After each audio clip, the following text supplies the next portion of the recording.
মেয়েরা এখন পুরুষের পাশাপাশি সমানতালে কাজ করে, ঘরে বাইরে সব জায়গায় কাজ করে। তো সুতরাং এই প্রসঙ্গটি এখন এসছে সে কারণেই, আমাদের এই পরিবর্তিত পরিস্থিতির কারণে, যে যেখানে পরিবারের দুজন সদস্যই বাইরে কাজ করে সেখানে ঘরের কাজে শেয়ারিং এর এই প্রশ্নটি কিন্তু জোরে সোরে আসে।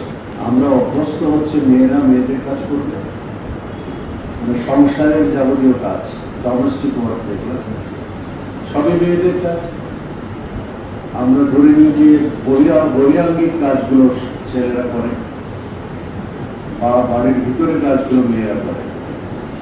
তো সেটি আমরা আবহমান কাল থেকে দেখে আসছি আমাদের দাদা দাদি, নানা নানি এবং আমাদের পিতা মাতার এই পর্যায়ের মানুষের মধ্যে। বা আজকে থেকে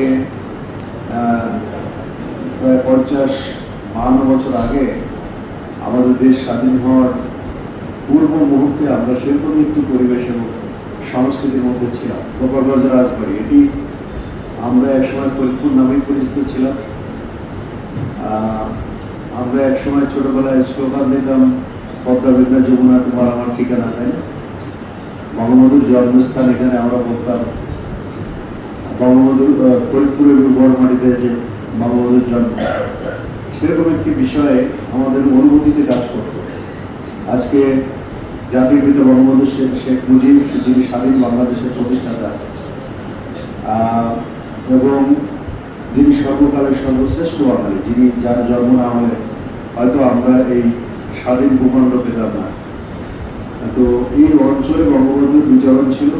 এই এলাকার অনেক মাঠে ঘাটে রাস্তায় পায়ে হেঁটে বা সাইকেল চালিয়ে গ্রামে গ্রামে তিনি ভ্রমণ করেছেন।